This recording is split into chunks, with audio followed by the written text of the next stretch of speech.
Sponsored by rxcardclub.com. Get a free prescription drug card and save up to 85% on prescription drugs. rxcardclub.com. What is Medicare Part D? Medicare Part D is the newest addition to the Medicare family, which offers prescription drug coverage for seniors and the disabled. Each plan offers a list of drugs, called a formulary, which places drugs in categories that treat the same symptoms such as antidepressants. Each plan varies on the cost and specific drugs covered, but all plans must include 2 drugs in the most prescribed categories. The Part D plan is optional, but you will likely pay a late enrollment fee for joining after the eligibility period.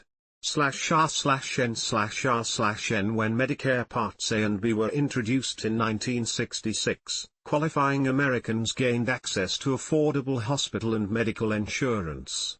That coverage was expanded in 1997 with the addition of optional Medicare Part C, Medicare Plus Choice, plans, now known as Medicare Advantage plans.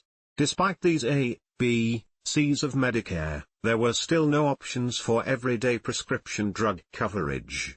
/r/n/r/n 40 years after Medicare was enacted, the Medicare Modernization Act, MMA, brought prescription drug coverage to Medicare enrollees in January 2006 with the addition of Part D. This benefit, however, can be confusing to beneficiaries. Learn how the program works to make sure you get the right medications and the best deal.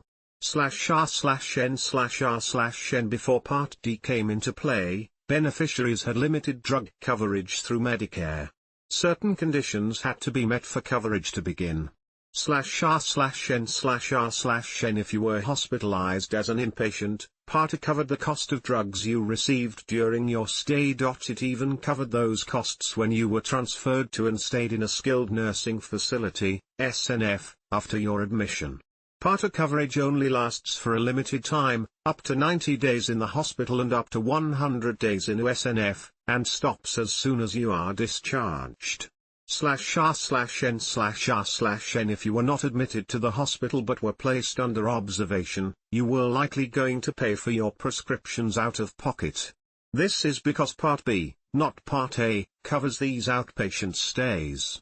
Yes, you can be an outpatient even if you stay in the hospital overnight. Unfortunately, Part B drug coverage is even more restrictive than Part A. /r/n/r/n Part B medications are limited to specific medical conditions.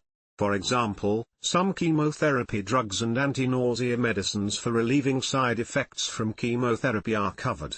Other medications covered by Part B include /r/n/r/n While Part A and B coverage do have their place, the addition of Part D to Medicare allows more people to have access to prescription drugs that they need to take every day. /r/n/r/n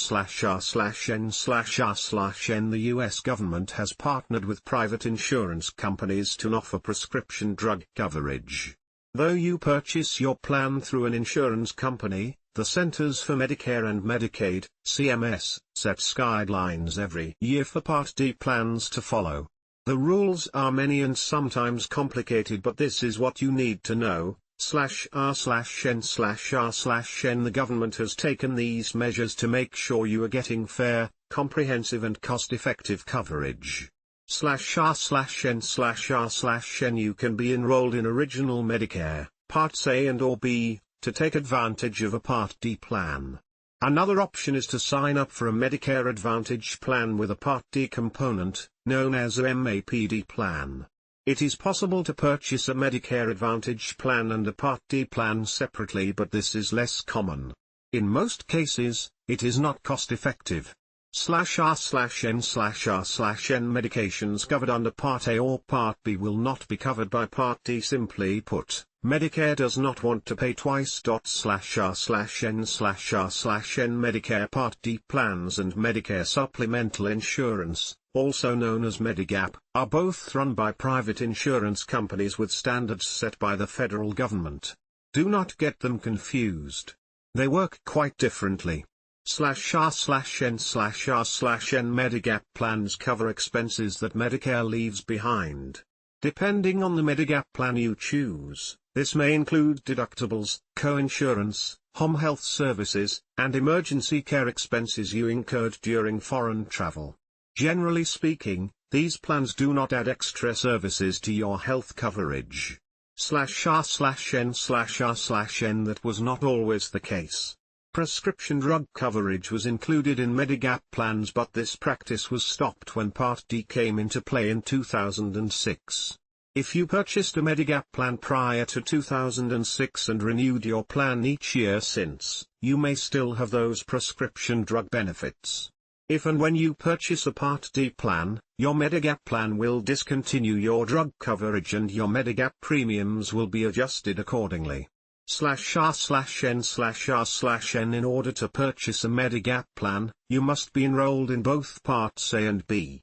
/r/n/r/n You should know you cannot have a Medigap plan and a Medicare Advantage or a MAPD plan at the same time. /r/n/r/n Private insurance plans, such as plans offered through your employer, do not have to meet any of the federal guidelines in the prescription plans they offer.